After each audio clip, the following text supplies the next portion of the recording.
You guys may have noticed that my mouth moved kind of funny in my last few videos, like a little bit of a tongue sore, but it's been a little bit of a blessing in disguise. A little bit of background. I started eating healthy when I was 16 years old. There was a little bit of a transition between when I was 16 and 19 where lots of adjustments were being made. But my parents were upset at first almost. I think part of it was a little bit of mourning my former self. They the way I see it now looking back, they might have seen it almost like a death in the family, the death of my unhealthy lifestyle. I know it's kind of funny looking at it that way, but people get used to having certain things that, especially if they've been around for 16 years, maybe not 16, maybe 10 years at that point, my unhealthy lifestyle. You have a pet for 10 years and all of a sudden it dies. You can go out and get another pet, but you're going to mourn. So I forgive them for that.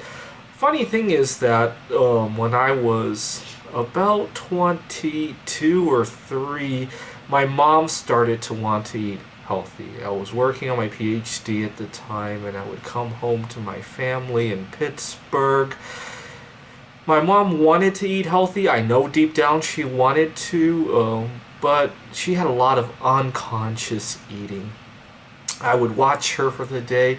I would watch her eat all sorts of junk food, and at the end of the day, she didn't realize she ate anything. And she would complain about why she wasn't losing weight despite eating almost nothing. And it wasn't almost nothing. It was a huge, a large amount of small times a small amount, a large quantity times a small amount each time, basically. She was eating while she was cooking, while she was doing laundry, while she was driving me somewhere. There was constantly stuff flowing from her hands to her mouth. Okay, and the funny thing is, around that same time, she started to learn about certain ingredients in food, and she started to read food labels. And she doesn't hold the same philosophies as me. When I started learning about healthy eating, and I learned about the dangers of refined sugar, of MSG, and I started to avoid it, my philosophy has always been if it's worth doing, it's worth overdoing. You know, if I drink one less soda a day and I'm healthier because of that, two less sodas a day is even better. No soda a day is the best. Well, she doesn't carry that philosophy, which I think is part of the reason why sometimes she doesn't see all the results that she wants, but that's her choice. The funny thing is that when she started to think about these things, even though she was cheating, I noticed that the volume of food she ate went down dramatically because there was a barrier in between seeing the food and eating it. If she looked at a food package, and she has to look at the ingredients and she has to Google something, half the time if she's busy or she doesn't want to think about it, she'll put it back down instead of Googling it, instead of thinking about all the health consequences, instead of thinking. And I think nowadays she eats healthier than I do. She doesn't cheat anymore, I think, if my understanding is correct. But let's see, I don't have a problem with toxic food ingredients anymore. I have a problem with the quantity.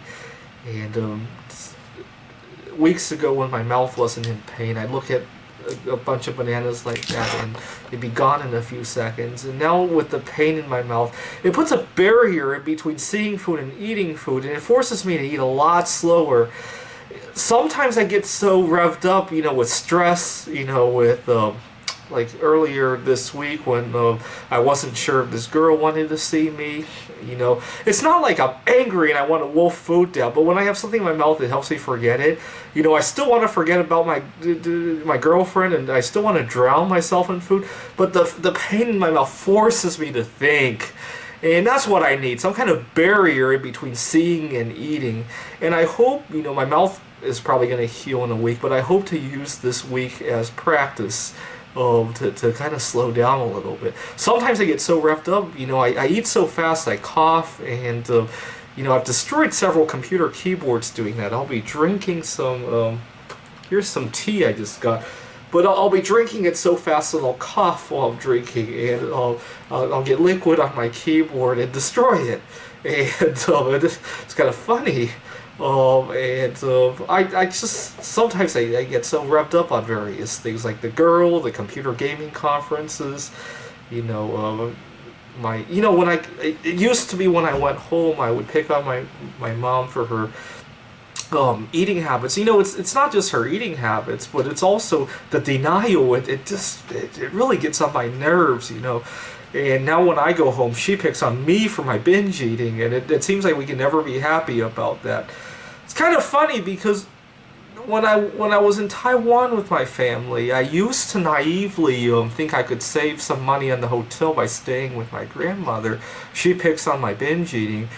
You know, the funny thing is, I stayed in the hotel and I binged much less. Because when I binge and there's nobody to make noise, I actually enjoy the binge and I move on. And I go write some computer games, or I go out and look for my future wife. When I'm binging and somebody's making noise, I'm not enjoying the binge anymore, and I have to binge more to get the same utility out of it, which is kind of weird.